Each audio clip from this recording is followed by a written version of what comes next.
Selamat siang Mr. Philip dan teman-teman. Salam sejahtera bagi kita semua. Perkenalkan, nama saya Dominikus Adrian Suharmadi dari kelas 10C. Dan pada kesempatan kali ini, saya akan membahas sekaligus menjelaskan materi tentang bencana alam satu persatu secara terperinci. Saya berharap Mr. dan teman-teman dapat menyimaknya dengan baik. Sebelum itu, apa itu bencana? Bencana adalah suatu peristiwa yang mengancam dan mengganggu kehidupan masyarakat yang disebabkan oleh faktor alam atau faktor manusia, sehingga mengakibatkan timbulnya korban jiwa, kerusakan lingkungan, kerugian harta benda, dan dampak psikologis. Bedanya dengan bencana alam, peristiwanya lebih bersangkut paut dengan alam semesta. Ia berdampak juga kepada manusia dan alam.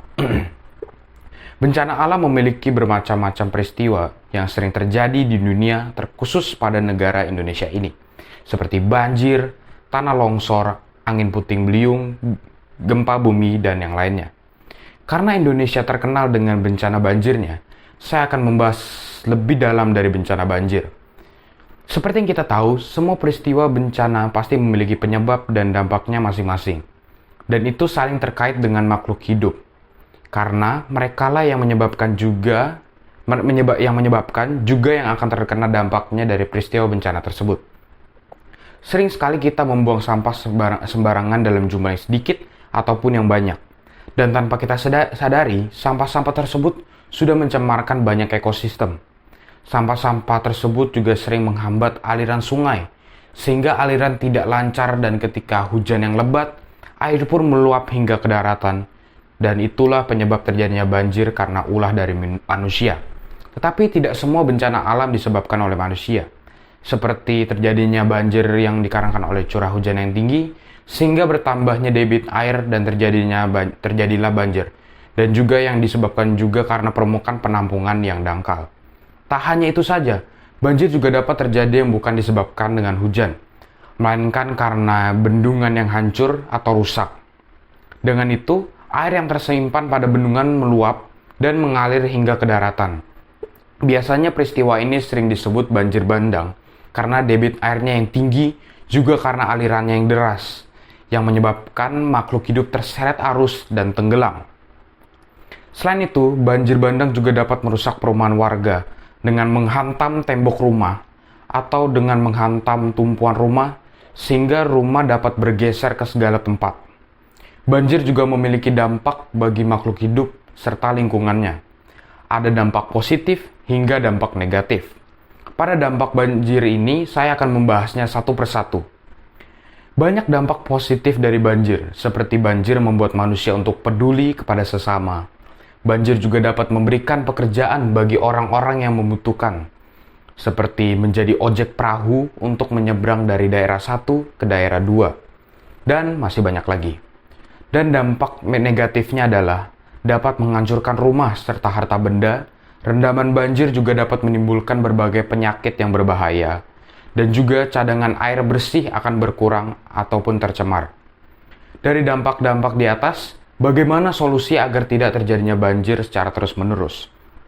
Banyak cara yang dapat dilakukan, seperti hindari penebangan liar, menjaga lingkungan sekitar agar tetap bersih, dan yang paling terpenting yaitu buanglah sampah pada tempatnya. Karena dengan ini banjir tidak akan selalu datang.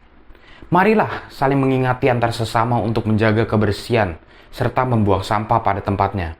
Dengan itu, hidup akan terasa aman, nyaman, dan damai. Setelah saya membahas bencana banjir, saya akan membahas kembali satu bencana alam yang lumayan sering terjadi di negara tercinta kita, yaitu Indonesia.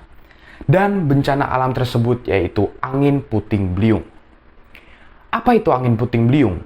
Angin puting beliung adalah angin yang berputar dengan kecepatan dahsyat yang bergerak secara garis lurus dengan lama kejadian maksimum 5 menit. Peristiwa ini sangat tidak asing di Indonesia karena sudah banyak daerah yang mengalami peristiwa ini dan menggemparkan satu negara, sehingga sering sekali peristiwa ini memiliki berita kejadian yang sangat beragam. Angin puting beliung sering muncul ketika peralihan musim. Angin puting beliung terbentuk karena perbedaan tekanan dan stabilitas udara.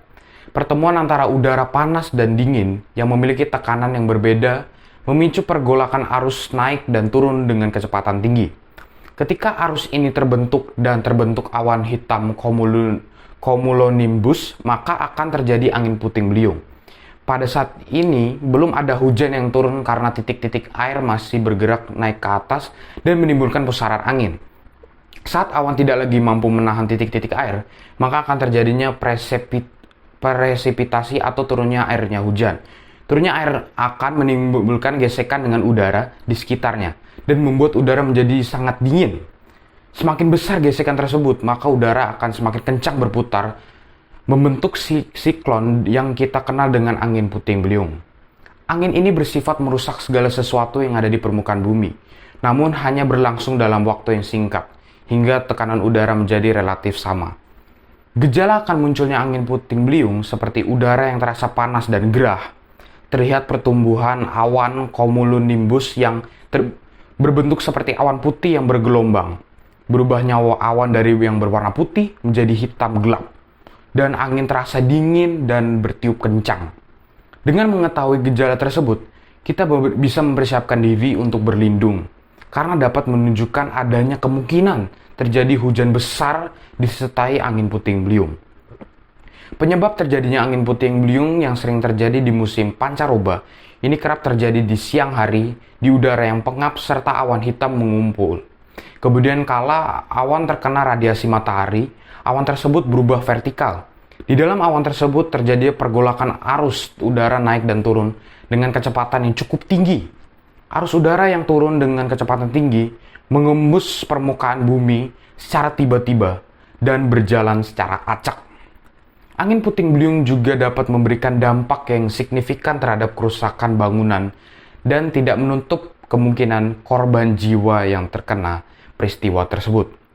Dampak-dampak tersebut seperti kerusakan pada rumah serta infrastruktur pada suatu daerah, menimbulkan korban jiwa yang banyak, menimbulkan kerugian material dan bahan pangan seperti peternakan yang terbawa angin dan mati, juga tanaman padi yang tertarik sehingga menyebabkan tanah menjadi gundul.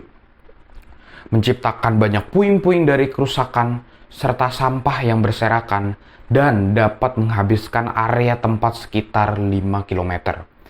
Dari penyebab dan dampak yang sudah disebutkan tadi, dan bagaimana solusi atau penanggulangan bencana angin puting beliung. Ketika saat datangnya angin, segeralah cari tempat perlindungan yang aman dan nyaman.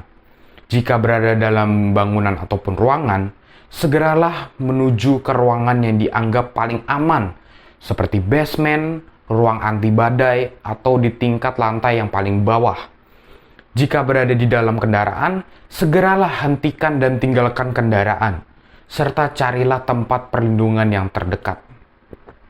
Jika terjadi angin puting beliung dan berada di luar ruangan dan jauh dari tempat perlindungan, maka lakukan hal seperti tiaraplah pada tempat yang serendah mungkin dan tetap melindungi kepala dan leher dengan menggunakan lengan. Jangan berlindung di bangunan yang berbasis keras, seperti di bawah jembatan, jalan layang, dan lainnya. Jangan pernah melarikan diri dengan menggunakan kendaraan. Carilah perlindungan yang aman dan nyaman. Dan tetaplah berhati-hati terhadap benda-benda yang berterbangan, karena dapat menyebabkan kematian atau cedera serius. Dari bencana-bencana alam yang disebutkan di atas, kita harus tetap berhati-hati dan juga terus jaga keselamatan kita, karena bencana tidak dapat diprediksi kapan terjadinya. Sehingga harus selalu siap jika terjadi sesuatu bencana. Juga jagalah kebersihan antara sesama, agar tidak terjadinya bencana alam yang dapat merugikan semua makhluk hidup. Cukup sekian dari saya, semoga yang sudah saya sampaikan dan jelaskan tadi dapat dimengerti serta dipahami dengan baik. Terima kasih.